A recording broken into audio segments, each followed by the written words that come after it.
Réunis dans ce beau cadre de la Direction générale des recettes du Nord Kivu, les agents œuvrant dans les services publics de la province pour expérimenter ces nouveaux programmes qui va permettre à la province non seulement la maximisation des recettes, mais également limiter différentes tracasseries qui sont victimes des assujettis. Dans cette phase pilote, Codinet sera utilisé dans les services des transports et communications Transcom, dans la vérification et octroi des permis de conduire, la vignette et différentes taxes à l'aéroport international de Goma, a laissé entendre le numéro 1 de la province du Nord Kivu, Julien Paluku Kahonga.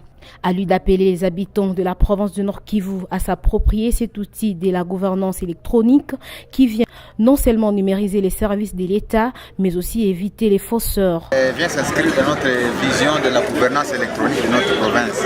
Parce que les agents de l'État sont souvent habitués à la perception manuelle de cet argent-là qui devait servir plutôt à des projets. Et ça fait qu'il y a beaucoup de fuites.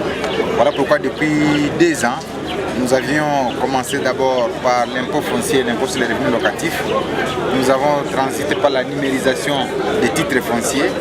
Et aujourd'hui, c'est le temps de devoir numériser l'attestation journalière des permis de conduire pour permettre de tracer tous les permis de conduire dans la province et inviter ainsi que des faussaires ne puissent rouler et sur les motos et sur les véhicules.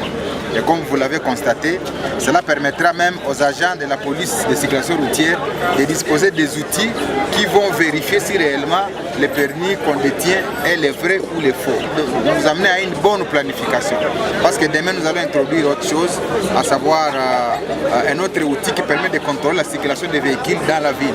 Pour que ces gens qui détiennent des véhicules qui sont souvent volés puissent bénéficier d'un service qui leur permette de contrôler leurs véhicules et empêcher que des gens ne puissent s'en servir comme ils le veulent. Au cours de ces assises, ces agents de l'État congolais ont assisté à la production d'un permis de conduire qui n'a duré que 15 minutes avec le système Codinet. Pour l'ingénieur Patrick Daoudi Faradja, Codinet vient permettre à l'État de sécuriser ses données et à maximiser ses recettes d'une manière électronique. Il donne ici la particularité des Codinet. La particularité, c'est à beaucoup de niveaux. D'abord, le premier niveau, les concepts à soi, parce que le concept est basé sur 3 rubriques, où nous avons la piste électronique, nous avons les systèmes biométriques et nous avons aussi la centralisation des données. Ce sont ces 3 qui forment la particularité de Codinet.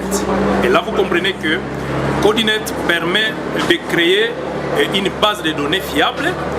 Codinet permet de sécuriser les données et Codinet permet l'accessibilité aux données. Voilà la particularité.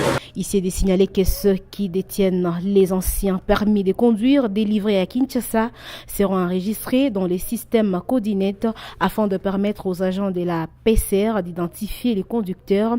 Une précision du gouverneur Julien Paluku Kahonga.